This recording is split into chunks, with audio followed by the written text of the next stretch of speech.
and then I'm going to talk a little bit about how I demonstrate to my students rather than simply talk at them about why we need the humanities. Let me start with a story. So in 1982, I graduated from high school and entered college fully intending to major in computer science, which was a new field at the time. Computers have been around, obviously, for a while, but the majoring in it had not been around for that long. My first semester, I took a class in logic, which was offered through the philosophy department, and I have to say that that was the end of my degree in computer science and the beginning of my degree in philosophy. I loved logic, and then the next semester I took an intro to philosophy class, and I have to say that doing European philosophy, I've gone 180 degrees from starting out in logic, in classical logic. But I tell you this story in a sense to tell you why it's important for me as a teacher in the humanities to share with my students why the humanities are important. College transformed me. I was always a good student. I loved school, but it didn't transform me. High school didn't transform me the way that my experience in college did. So why talk about why we need the humanities? If you think about it, no other discipline really needs to do that. People know why you major in engineering, or why you might major in biology, why you would go into medicine or law.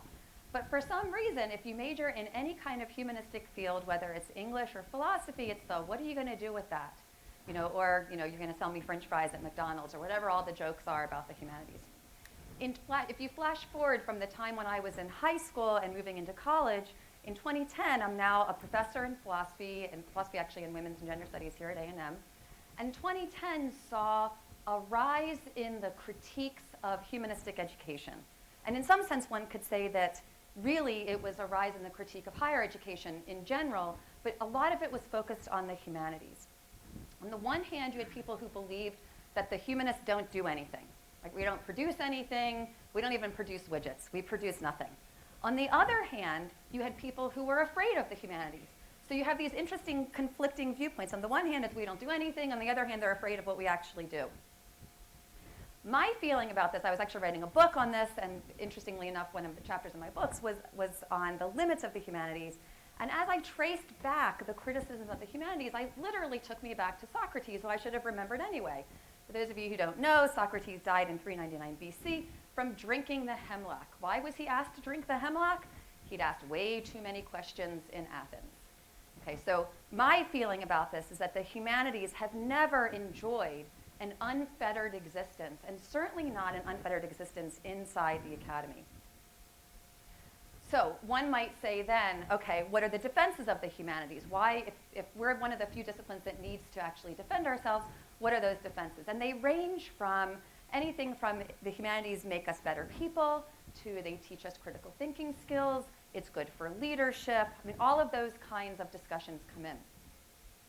Robert Pippin, who is a professor of philosophy at the University of Chicago, in a set of comments when he was sitting on a symposium about the state of the humanities, invoked Alexander von Humboldt, who is credited with creating the modern university, certainly the universities that we know in the West. And Humboldt, Pippin said, had two great ideas. And those two great ideas were, one, that good research and good teaching go together. They should not be separated.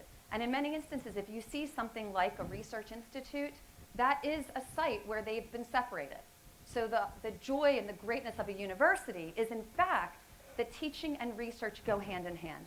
What's the other great idea he had? That the organization of knowledge that you see inside the university represents incommensurable spheres of knowledge, and they should stay separate. The autonomy of these two spheres should be respected. And what are those two spheres? The first one is questions of science. What is there and why things happen? And the second one is questions of value. What ought I believe and what ought I do? Okay, so these are two incommensurable spheres. He wasn't saying that one was better than the other, just different. And the autonomy of the two spheres should be respected. Let me give you an example of what he meant by this and how we can see now one of those spheres encroaching on the other, and that's really where the tension between the humanities and the sciences are coming in. You may or may not recognize this if you've seen the movie that's out right now, Woman in Gold. That's what this painting is. Okay, that's what all the hoopla about what happened with this painting. This is Gustav Klimt. One of my favorites of his is The Kiss. So why would I show this to you? Because one of the areas in which we see a problem is where people will say, here's what happens to your brain. We can see this in an MRI when you're looking at an artwork. That's great. And you can make all kinds of, you can draw all kinds of conclusions, especially if you do all kinds of other experiments when you have people view other kinds of images. The problem is that the MRI is not going to tell us what this painting means to us. It's not going to ask us about aesthetics or beauty. It's not going to ask us about why we're attracted to it. It's not going to tell us anything about the color. It's not going to, if I happen to view this painting, for example, in a museum on a really bad date, it's not going to say anything to me about what the memory of that painting had to do with this. The next one, and this will probably make some people angry, this is a classic problem. So science can tell you how to clone a T-Rex. The humanities might want to ask you why that's a good or bad idea. And so if you trace this back to someone like Socrates or the spheres of knowledge, one is what there is, how things happen, and the other is what ought I believe, what ought I do. Okay, so those are the two spheres. So what do I do in this liberal arts seminar? I take stories from the book of Genesis. We sit around a table, 20 students. It's the only book we have, the Hebrew Bible, in English, an English translation. It's the only book we use. We literally do a line-by-line reading of this text. We probably make it through about 50 pages. We do several of the stories in Genesis. We go through the creation story, Adam and Eve, the Cain and Abel story. Then we look at sometimes at Noah. We look at the binding of Isaac, and sometimes at the book of Ruth. And we use these stories to think about what ought I believe and what ought I do? And if you think about the connection between these two things, so something like, for example, climate change. Climate change is not a question that the humanist can answer. We aren't going to tell you whether it's happening or not. What the humanist is going to say is, given the evidence, what ought I believe and what ought I do in light of that? Okay? So we look at these stories and ask, what are these stories trying to teach us? Why do I use this particular text? For two reasons. One, because it is, in fact, a sacred text. The words mean something. The words are chosen. And my students believe that. And it's actually what makes the discussion that much more interesting. Second, because the stories are familiar. So when my students come into the class and I'll say, what happened in this story, and they give me an answer, I'll say, show me in the text where you found that. And many times, they can't. They are rehearsing what they think the text says. And it's only when we go back and actually look at the text line by line that we can try to figure out what is, in fact, happening in the text. How is this a text that is able to support so many different interpretations? For the most part, of my 20 students in this seminar, they all come from the same religious background, but they all have different interpretations. And that's what makes the class so interesting. Okay, so here are some of the things my students learn. For the most part, they learn what it means to read together and what that experience is, what biases we bring to a text, and how to sit with different interpretations, which is often uncomfortable. They learn to ask these questions. What might these stories teach us? What might our discussions of these stories teach us? Where do you find the evidence for that? So let me give you an experiment.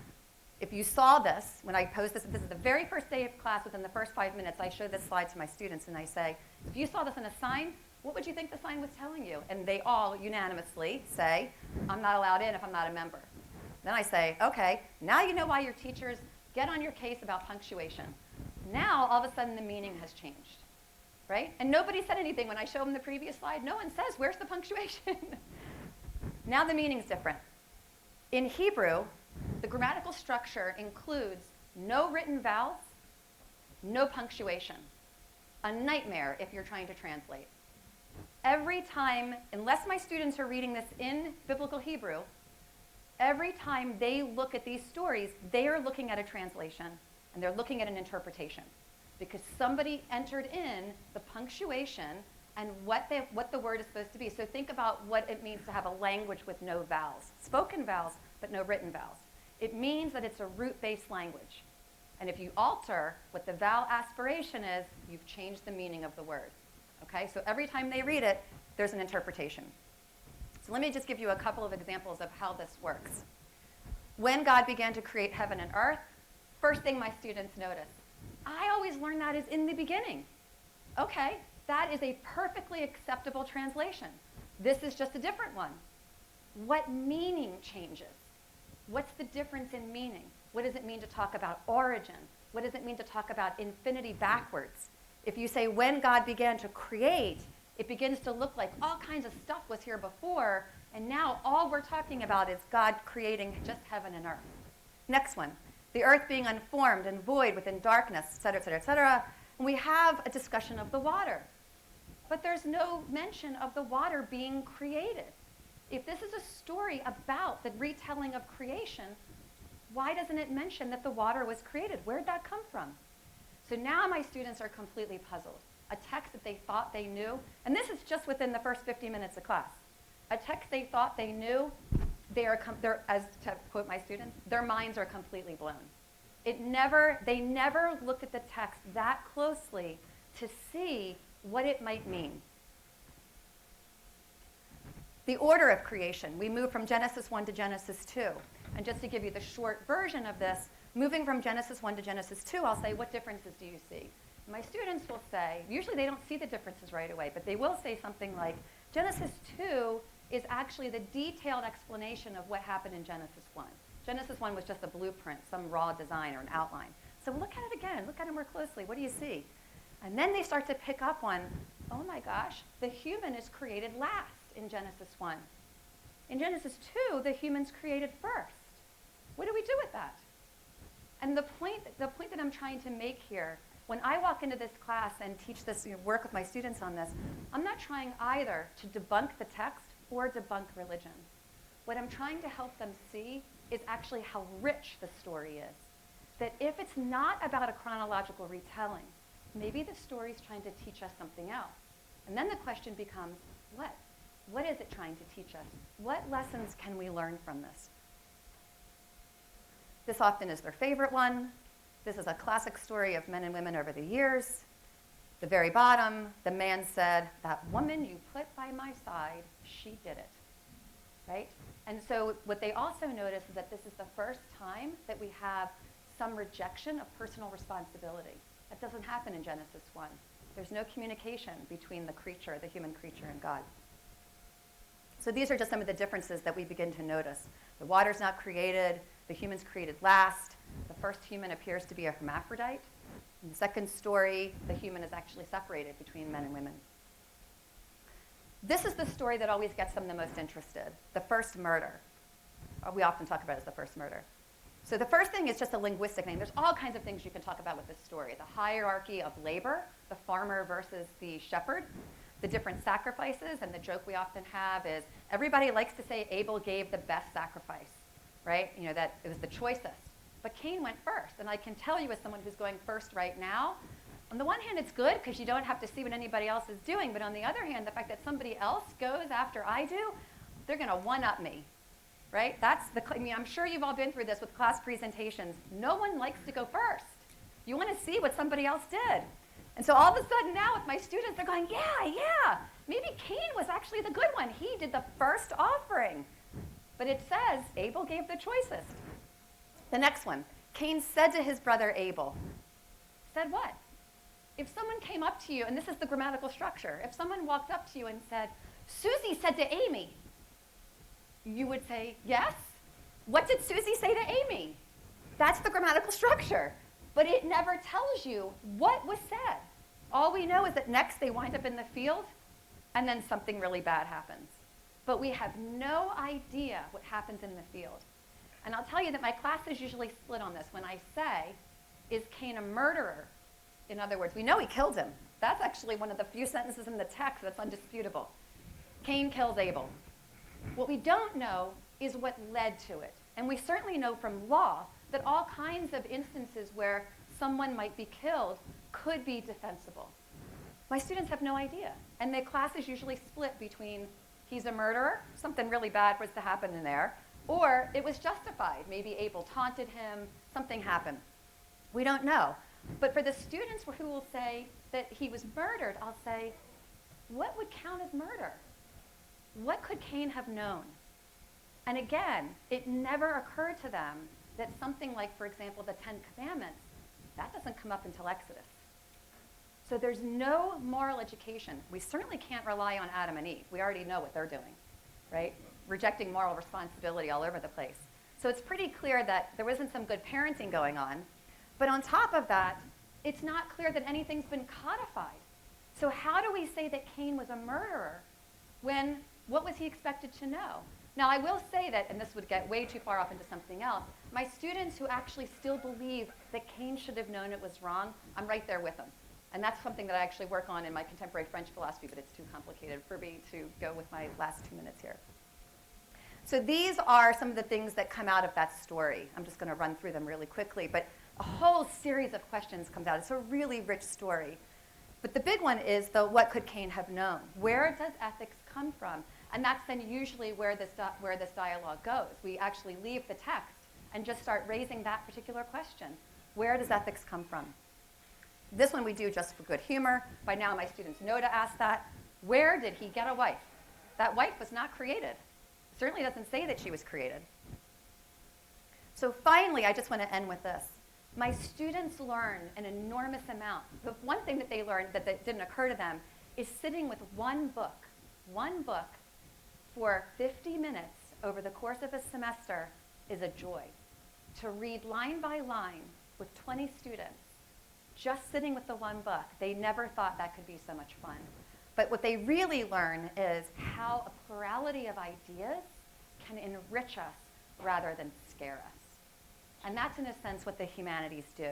And I want to be really clear that my job as a teacher of the humanities is not to tell my students what to believe or what they ought to do. My job is to engage them and give them the tools so they can begin to figure that out for themselves.